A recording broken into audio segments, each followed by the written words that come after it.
Donald Trump has broken his silence and he immediately is having a catastrophic day. He went utterly silent after Benjamin Netanyahu attacked Iran when Donald Trump had previously said, I hold the cards. Netanyahu is not going to attack Iran. Well, Israel struck Iran and hit a petrochemical facility site there. Iran responded, struck Israel, believed to strike a petrochemical facility in Haifa.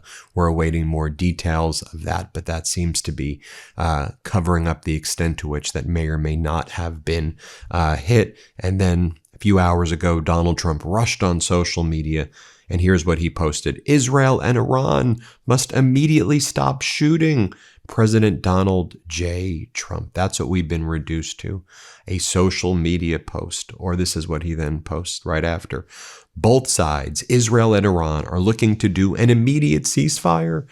Final negotiations on peace are proceeding, subject to ignorance or stupidity getting in the way. The blockade will remain in place and in full force and effect until a final deal, and he puts that in quotes, is reached.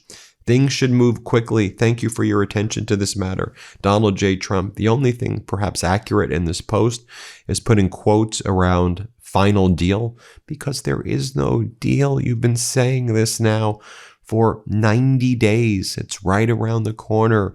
Monday, Tuesday, Wednesday. I mean, yesterday he had the audacity after Israel struck in Beirut, when everybody knew that was a red line that would lead to Iran striking back in Israel.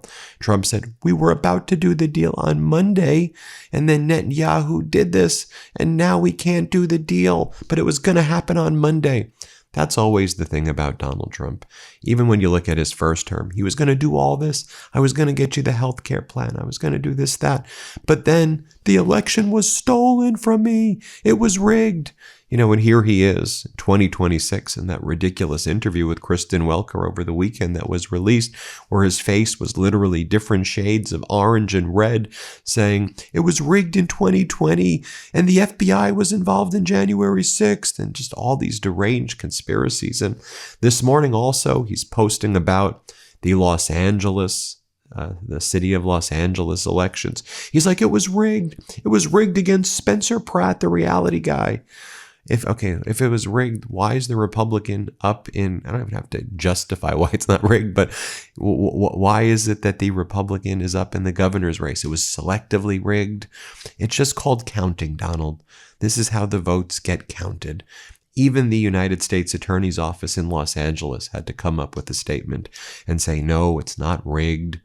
Even your own United States Attorney's Office. But this is what he is doing. As Senator Patty Murray says, he went from an orange to like a red shade right there. Now, one of the things to note as well is Donald Trump is also destroying New York right now, and the people in New York City are absolutely pissed at what he's doing. The NYPD just had to release the following bulletin. Tonight is Game 3 of the NBA Finals, an exciting time for New York City, and we want everyone to be able to enjoy the game safely. With tonight's presidential visit, there will be extra security measures in and around Madison Square Garden that the NYPD and Secret Service have planned together. Starting at 4 p.m. today, vehicular and pedestrian traffic will be closed from West 30th Street to West 35th Street between 6th Avenue and 8th Avenue. No one will be allowed inside the secure area unless you have a ticket to the game, a train ticket, are going to business inside the area, have credentials, or have some other authorized reason to be there. It was also announced that Donald Trump will not be sitting with the people. Of course he won't, or courtside. He's going to be in the luxury boxes with the owner, another billionaire, while he shuts down these 5 blocks and 2 avenues right around the Garden, where so many fans were there for watch parties and experiencing the joy of the city together. Since 1973, the Knicks have not won a finals since, 1999 or so. They hadn't been to a finals. And so the city wanted to be there in front of the Madison Square Garden, and Donald Trump ruins that. the guy literally ruins everything. Oh, and get this. This is what we're just hearing. The IDF is issuing an urgent evacuation warning to residents of Lebanon, saying they're basically going to blow up this area near Beirut. No, not a big shocker. And we're seeing more strikes as well take place right now in Lebanon. So Israel and in Beirut. And so Donald Trump is just being utterly ignored right there.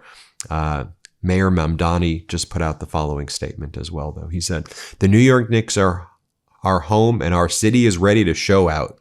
We're hosting a free watch party for 5,000 New Yorkers tonight in Bryant Park. You can register at the link below starting at noon today." So there you have it. He's going to offer another location for these watch parties right here after Madison Square Garden canceled all of the Knicks watch parties because Donald Trump wanted to show up, where Trump is undoubtedly going to get booed. Just bring in some B-roll right here, guys, of what's happening in Albania right now, where the Trump family there is continuing to be protested by the people of Albania as a result of Ivanka and Jared wanting to take over that Albanian island and turn it into a Trumpenstein weirdo island. When they want to put 10,000 rooms for oligarchs to live on this Albanian island. What they're calling what's happening in Albania right now is a flamingo revolution against Trump's family business dirty dealings in Albania. And as I reported earlier, the European Union now is also saying to Albania, I know you wanted to have this ascension to the European Union, but by waiving your environmental protocols to allow Jared and Ivanka to build this island, that could violate critical issues regarding you joining the EU. So again, everything that Trump's touch goes to absolute crap right now in all ways. And you also think about the World Cup. There's chaos in the World Cup. And so first and foremost, how the United States is treating Iran's soccer or football team.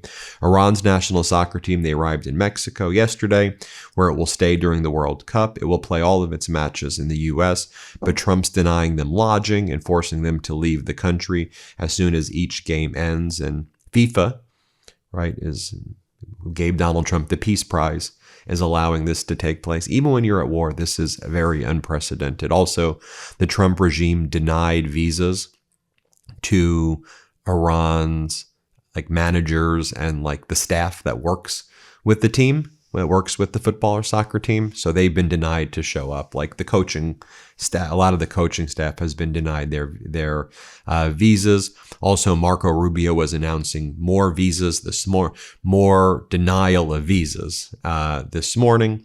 And also, it's just an utter mess right here, as Collins Aquino explains. The visa dynamics for the World Cup are really confusing. So, for example, African journalists who are given single entry visas to the U.S. So if their team travels to play in Canada, they now can't come back to the United States. Maybe having Giuliani's kid, Andrew, run this is not the best idea. Maybe, there should have been planning to think about, well, if the games are taking place in Canada and Mexico and the United States, maybe there's some way to coordinate the visa process to streamline journalists going back and forth. I don't know, maybe just exercise a modicum of competence. And this is why I think people are so pissed, at this regime. They're cruel, ripping away healthcare. They are just bad, right? People are suffering in this economy right now. People are losing their jobs. They've lost their healthcare. People can't afford rent. They can't afford anything here in the United States. And there's just a level of incompetence. And then they're cruel, where they'll do things like Trump will be like, I want to go watch the NBA Finals game. So I'm going to shut down 5 blocks, 2 avenues, and I'm going to stop the people of New York City from enjoying outside in the parties that they're throwing. Donald, just watch it at the White House or watch it in one of your golf clubs. Watch it there. You don't need to be in the stadium and ruin the experience. He can't even do a modicum of sacrificing, not even a modicum of sacrificing. And then there's just everything is blaming Biden and ducking accountability. Look, this morning, you have MAGA Republican Senator Roger Marshall blaming the screw worm outbreak right now on Joe Biden.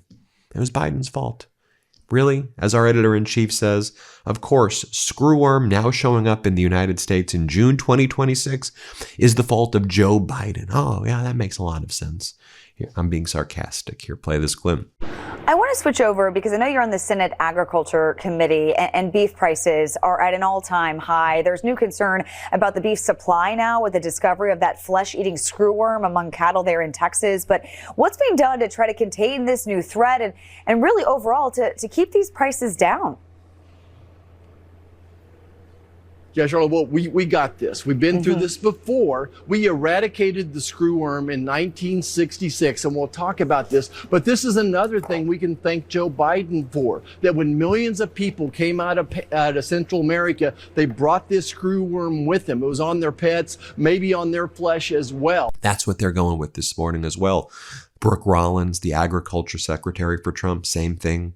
She says, yeah, it was Biden's fault. Biden did it. Biden's to blame right now for the screwworms. Here, let's play this clip. He's eradicated it, pushed it all the way back past the Darien Gap into South America, where it was contained for decades, I guess almost 50, 60 years.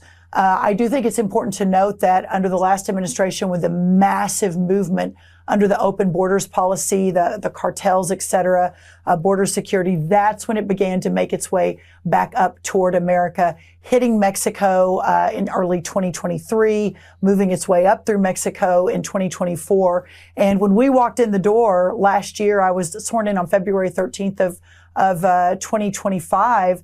They laid this all out for me, and I said, well, where are the sterile flies, right? I mean, we've beaten it before.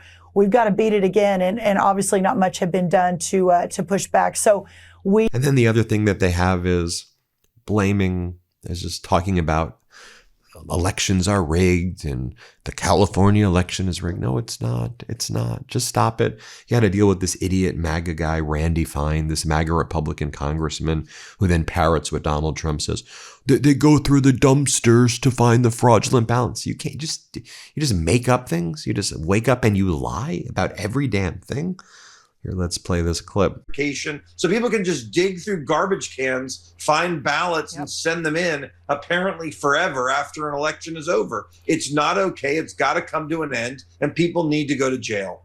You know what? I'll just leave you with what this French presidential candidate Jean-Luc Mélenchon just said this morning. He goes, I propose that we discuss and organize with the Chinese because they are reasonable people. They are not gringos ready to pull out their cult every 5 minutes to exterminate whoever displeases them. They are reasonable people. Let's talk to reasonable people. That's what the world thinks about us generally. Hit subscribe. Let's get to 7 million subscribers. Thanks everybody for watching. Want to stay plugged in? Become a subscriber to our Substack at MeidasPlus.com. You'll get daily recaps from Ron Filipkowski, ad-free episodes of our podcast, and more exclusive content only available at MeidasPlus.com.